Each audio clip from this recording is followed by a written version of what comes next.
Olá, bom dia, a paz do Senhor a todos que estiver vendo esse vídeo agora pelo Facebook, pelo canal do YouTube, né? A Voz da Verdade, Notícias Urgentes.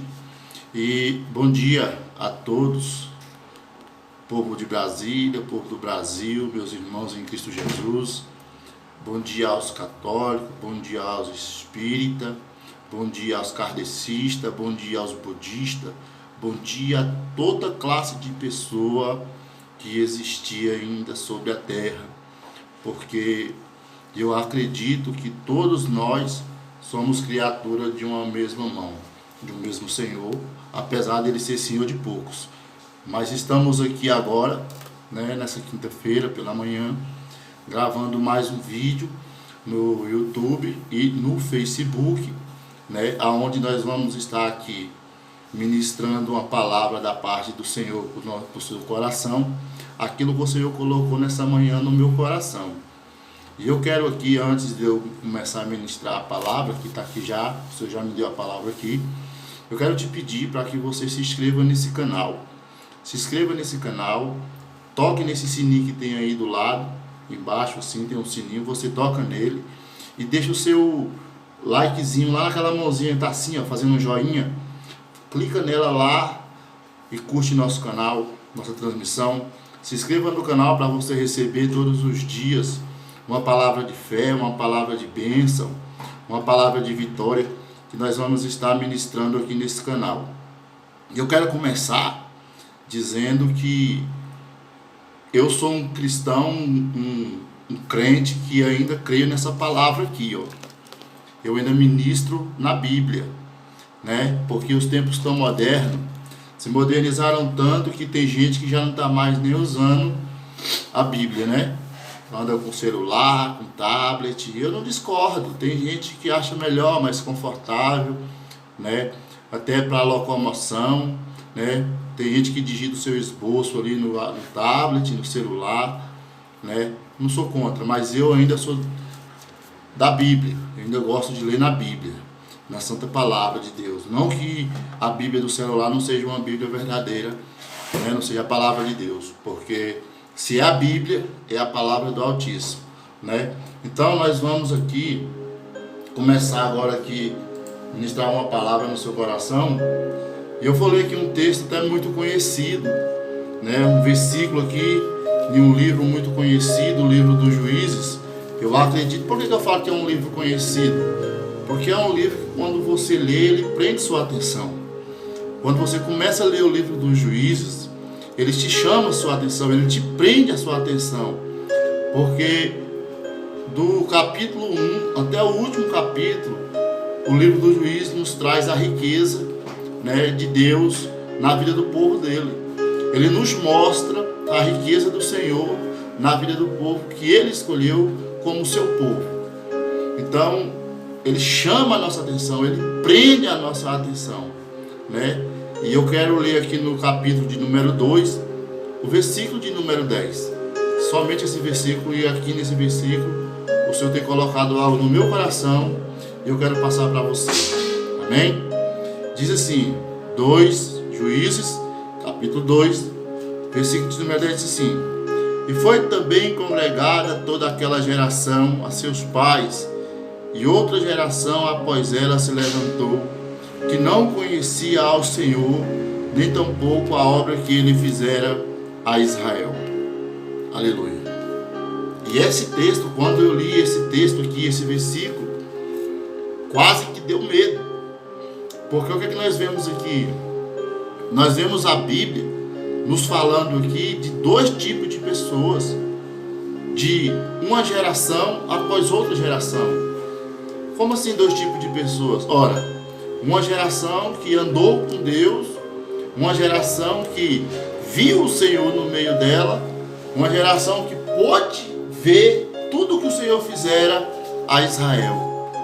E é uma geração que guardou os mandamentos de Deus, uma geração que guardou os princípios de Deus, uma geração que guardou os mandamentos, uma geração que fez questão de trazer consigo o verdadeiro Deus, o Deus de seus pais. E aqui a Bíblia está trazendo para nós claramente que houve um tempo que, depois que Josué morreu, e morreu também os anciões que ali ainda ficaram, o povo se debandou. O povo desviou daquilo que era os caminhos do Senhor, daquilo qual para que eles foram chamados. E aqui agora que eu tenho um parâmetro que para dizer que está dando para mim aqui e para você dois tipos de pessoa. Um tipo de pessoa que queria o verdadeiro Deus, um tipo de pessoa que seguia a Deus, um tipo de pessoa que guardava, aleluia Jesus, os mandamentos de Deus, e um tipo de pessoa que desviou do caminho, que desviou daquilo que Deus queria. E aqui eu vou te dizer algo muito importante. Nós, agora do século 21, a igreja do século 21, está vivendo momentos difíceis. Momentos complicados. Por quê? Porque é uma geração que quer ter o seu ego massageado. É uma geração que não se prega mais um evangelho genuíno. Uma geração que esqueceu o sentido do evangelho. Uma geração que, em vez de firmar, aleluia Jesus, na palavra de Deus, está firmando em ídolos, amuletos. Como assim, pastor? Amuleto. Uma geração que está firmando em água, uma geração que está firmando em pedaço de pano, uma geração que está firmando em rosa. E esse é um evangelho totalmente distorcido do que é o evangelho. Porque se você pegar a Bíblia de Gênesis a Apocalipse, Deus nunca precisou, além do homem, para ele fazer a obra dele no meio do povo dele, na terra. Não. Deus nunca usou água, rosa, madeira. Deus nunca usou pano, lençol. Não, Deus nunca fez isso. E aí está a diferença da geração. Aquela geração que andou com Deus, que conhecia Deus, que viu tudo que Deus fez no meio do seu povo. Aquela geração que Deus era o primeiro nas suas vidas, né? E agora nós estamos vendo uma geração que, infelizmente, e aqui eu falo com um sentimento muito grande, uma geração que está caminhando a passos largos para o abismo. As igrejas que ficou para defender esse evangelho, a igreja que ficou para pregar esse evangelho, para usar o evangelho, aleluias, para atrair almas para o reino de Deus, para angariar almas para o reino de Deus. Agora elas usam o que? Ela usa artifícios para atrair multidões, para atrair o maior número de pessoas, mas claro que no intuito de obter lucros. Essa é a realidade. Por quê? Quanto maior o número de pessoas, mais a possibilidade de ter lucros.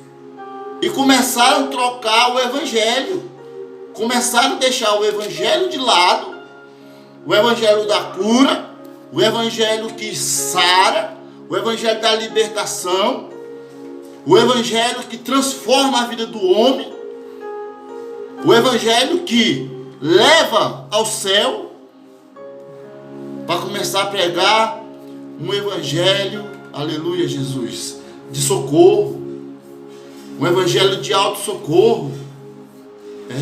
É isso mesmo, um evangelho de auto-socorro. Ora, basta vocês prestar atenção nas pregações que são feitas hoje. A Bíblia diz que Pedro não tinha estudo. Pedro era indoutor. Pedro era um homem que não tinha letra. Pedro era um homem que não conhecia letras. eles eram indoutores, mas eles eram cheios do Espírito Santo. E a Bíblia diz que quando Pedro pregava, aleluia Jesus, almas, 3.000 almas, 5.000 almas, rendia aos pés de Jesus. Rendia aos pés de Jesus. E Pedro pregava justamente aquilo que nosso Senhor havia lhes ensinado a pregar. O que é que Pedro pregava? O arrependimento. Arrependei-vos e será salvo tu e tua casa. Abandona o mundo ímpio e pecaminoso, abandona o pecado e tu serás salvo. Pedro pregava o arrependimento de Cristo Jesus. Pedro pregava, através da fé do homem, ele alcançava a Jesus Cristo, a salvação. E o que é que mudou? O que foi que mudou? Foi o Evangelho que mudou? Foi o poder de Jesus que mudou. Agora o poder de Jesus é limitado. O homem agora diz o que o poder de Jesus vai fazer, porque virou barganha. Estão barganhando o Evangelho, estão barganhando o poder de Deus. Como assim, pastor? Ora, como é que eu vou pregar um Evangelho que é assim, ó?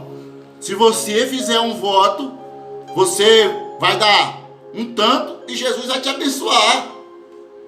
Você vai fazer isso e as portas vão se abrir. Você vai amarrar não sei o que, um pedaço de pano, aleluias, e Deus vai fazer um milagre. Aonde é que eu tenho isso na Bíblia? Aonde é que está escrito isso na Bíblia? Me mostra. Me mostra. O Evangelho não é aquisição. O Evangelho de Jesus não é aquisição. O Evangelho de Jesus é redenção. O que é redenção? Aleluia, Jesus. É você abandonar tudo que é bagagem do mal, do pecado, do mundo ímpio, do paganismo, e render-se aos pés de Jesus. Entregar a sua vida a Jesus. Entregar a sua alma a Jesus. Crendo que Jesus é Ele que faz o milagre. É Ele que vai te dar a salvação. E é a única promessa de Jesus na Bíblia. É a salvação. É a única promessa de Jesus na Bíblia. É a salvação. Ele prometeu que foi preparar a morada e um dia vai vir buscar a sua igreja. E ainda deu um parâmetro. E ainda nos deu um alerta. O alerta de Jesus quando ele fez a comparação do camelo na agulha. Lembra? Pode um camelo passar no fundo de uma agulha? Lembra? A bagagem de um camelo passar no fundo de uma agulha. O que era a agulha que Jesus estava referindo? Por que Jesus fez isso? Porque é impossível um camelo com bagagem passar no fundo de uma agulha. Nem sem bagagem ele vai passar. Ainda mais com bagagem. Não é verdade? Todo mundo sabe que isso foi feito uma comparação de uma entrada que tinha em Jerusalém, né? Mas Jesus trouxe isso para nós e fez essa comparação, essa parábola, para que nós entendêssemos que a nossa bagagem não vai entrar no céu, porque a porta lá ela é estreita. Não é a Bíblia que diz que o caminho é estreito, a porta é estreita. A bagagem do mundo não vai entrar. Esse paganismo que estão se ensinando dentro das igrejas não vai entrar. Esse paganismo que estão trazendo para dentro da igreja não vai entrar. Por que é paganismo, irmão? Por que, pastor? Porque pratica as mesmas obras que o mundo pratica. As mesmas obras que na macumba faz, estão fazendo também. Estão pregando. Aonde é que usa esse negócio de amuleto, de água, de pano, disso ou daquilo? É aonde? Meu irmão, se tu agrada o mundo, tu não pode agradar a Deus. Se agradar o mundo, é impossível agradar a Deus. E eu tenho base bíblica para pregar o que eu estou falando aqui.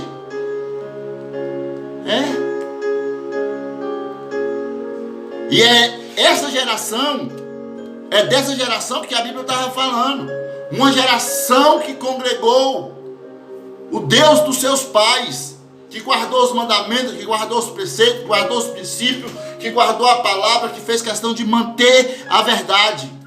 E trouxe com eles a verdade até quanto pôde. A Bíblia diz que foi até Josué.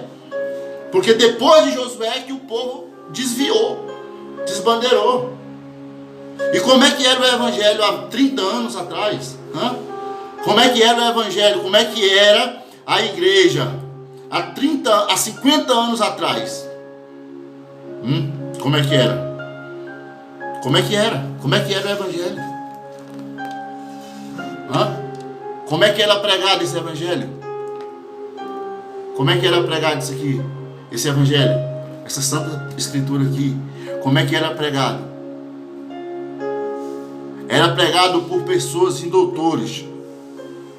Era pregado por homens que talvez não tivessem letras, não tivessem um anel no dedo. Homens que talvez não tinham conhecimento nem do alfabeto, mas eram homens cheios do Espírito Santo. Eram pessoas cheias do poder de Deus. Eram pessoas que buscavam nas madrugadas. Eram homens que aonde eles chegavam, milagres aconteciam. E por que hoje nós estamos aceitando isso dentro da igreja? Por que nós estamos aceitando dentro da igreja? Porque nós estamos no século 21, irmão. Tudo mudou, mas Deus não mudou, não. Deus ainda continua sendo Deus. Os mandamentos continuam sendo mandamento. E o diabo continua sendo o diabo. E o pecado continua sendo pecado. E heresia continua sendo heresia. E maledicência continua sendo maledicência. Então aonde é que está o erro? Qual é a dificuldade de entender que Deus, o nosso Senhor, o meu Deus, o seu Deus, o meu Jesus, o seu Jesus, ele continua sendo o mesmo Jesus? A Bíblia me diz, me dá parando para garantir isso aqui diante de vocês, que ele continua sendo Jesus e não vai mudar. Jesus não vai mudar. Não. E ele ainda conta com a igreja. O bom é isso. O bom é isso. Que Jesus ainda conta com o povo dele. É com você mesmo. Comigo. Que ainda tem coragem de falar a verdade. De pregar a verdade. De ir lá nos monturos. Lá na onde a sociedade já condenou. E levar essa palavra. Pregar para os enfermos de verdade. Pregar para as prostitutas. Pregar no meio dos gays, lésbicas. Pregar para essa gente. Porque tem salvação. Porque esse evangelho é salvação. E lá nos presídios pregar. Porque lá dentro do presídio tem muitos salvos. Jesus ainda conta conosco. Jesus ainda conta com o homem e a mulher que tem coragem de botar a cara a tapa e não se prende à doutrina de homem.